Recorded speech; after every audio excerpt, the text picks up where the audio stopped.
Bah frère, là, j'ai sauté.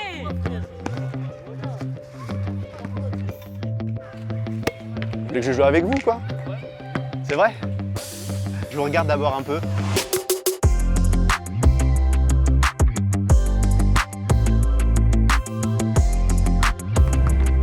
Nous sommes dans un des city-stades autour de Lille. Le but ici, en fait, c'est d'essayer de voir qui est là, que ce sont des jeunes, des moins jeunes, des filles, des garçons.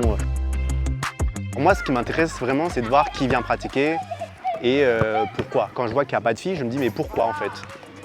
C'est ça ma question. Faut demander aux filles, t'as raison. Et vous n'avez pas d'idée. Quand on arrive en fait sur le lieu du City Stade, la première chose qui est marquante, c'est qu'il n'y a pas de filles dans le lieu de pratique. Ce ne sont que des garçons plutôt jeunes, mais les filles sont totalement absentes. Donc ça questionne en fait pourquoi est-ce que les filles ne sont pas présentes dans ce lieu. En fait, on a à peu près entre 30 et 32% de jeunes filles des quartiers populaires urbains qui disent avoir pratiqué du sport dans l'année. Contre 60, à peu près 60% de garçons dans les quartiers populaires. Du coup, moi, je me suis intéressée à ça. J'ai voulu comprendre comment se faisait-il que ces écarts existaient, alors que depuis les années 2000, on a une politique volontariste de développement de la pratique des filles dans les quartiers populaires urbains. Le travail des scientifiques, c'est justement de donner des clés, des grilles de lecture pour pouvoir montrer qu'il y a des inégalités, etc. Le fait qu'on a appris aux jeunes filles à ne pas trop prendre de l'espace, à plutôt être réservées, à ne pas monopoliser en fait l'espace, eh bien, cela fait qu'en fait, elles vont moins occuper l'espace public, par exemple. Alors que les garçons, très jeunes, on leur apprend justement à manipuler les objets, à aller conquérir leur environnement, à se déplacer, etc.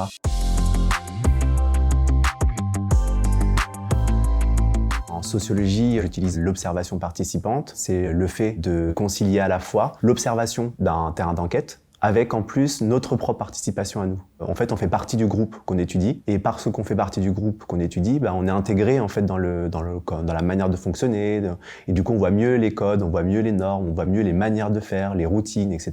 Je me suis intéressée aux freins à la pratique des jeunes filles. Le rôle de l'entraîneur est fondamental. Entraîneur, professeur de PS, animateur socioculturel. Si ce sont des gens formés aux questions de genre et aussi aux sociabilités juvéniles dans les quartiers populaires. C'est deux éléments importants. Ça peut favoriser la pratique sportive des jeunes et inversement, totalement la limiter. Si on ne comprend pas les codes de sociabilité entre jeunes, si on ne comprend pas non plus les enjeux liés à la masculinité, à la féminité dans ces quartiers-là. Fort aux 3 points. Ouais, en dribble. C'est pas mal aussi les 3 points. Ouais.